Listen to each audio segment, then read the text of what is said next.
भाई साहब, आप ही रोज़ कपड़े डालने आते हैं सुबह सुबह। क्या भाभी जी जल्दी ऑफिस जाती है? पड़ोस की मीरा दीदी ने समीर से पूछा।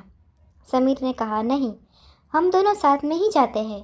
वो जब तक नाश्ता और टिफ़िन तैयार कर रही है तब तक मैं कपड़े डाल देता हूँ। इस तरह हमारा काम जल्दी हो जाता है और हम भी काम से फ्री हो जाते हैं। मीरा दीदी ने पूछा, तो शाम को कपड़े आप ही उठाओगे? समीर, हाँ मीरा दीदी, इसमें बुराई क्या है? क्या मैं ये काम नहीं कर सकता? और ये कोई काम नहीं है, ये एक दूसरे को समझने की कला है।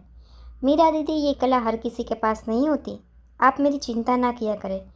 समीर और पूजा दोनों की शादी को भी 1 साल ही हुआ है। दोनों जॉब करते हैं, सुबह साथ निकलते हैं और शाम को अलग अलग आते हैं। जो पहले आता वो चाय या कॉफ़ी बना लेता है। दोनों ही बड़े परिवार से ताल्लुक़ रखते हैं। जॉब के कारण दोनों शहर में रहते हैं और दोनों को काम करने की आदत है, तो दोनों एक दूसरे का काम करने में कोई हिचक या शर्म नहीं अनुभव करते। पर आसपास और पड़ोसी में पूजा और समीर एक बुराई के पात्र बन गए हैं। पति पत्नी का काम करता है और पत्नी आराम करती है। सारा काम पति से कराती है। आए दिन कोई न कोई उनको टोकता ही रहता है। समीर चाय बनाकर पूजा को दे दे तो सामने आंगन से कमला आंटी को पता नहीं कैसे पता चल जाता है और कहती है, अरे पूजा, पति के हाथ की चाय पी रही हो? व्यंग से बोलती है और चली जाती है।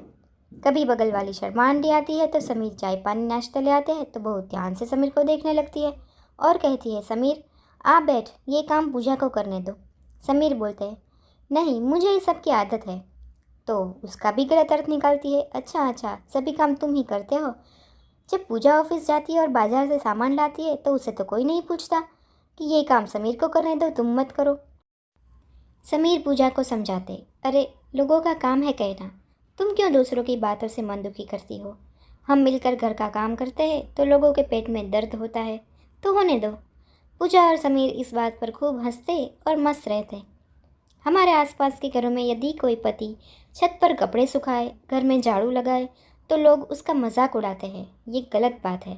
समय आ गया है कि घर के सभी काम बेटी ही नहीं, बेटा भी सीखे। बेटे के काम करने की प्रवृत्ति उसके आगे के जीवन को सफल बनाती है। बस इतनी सी थी ये कहानी। आपको ये कहानी कैसी लगी यह हमें ज़रूर बताना और चैनल को सब्सक्राइब कर लेना।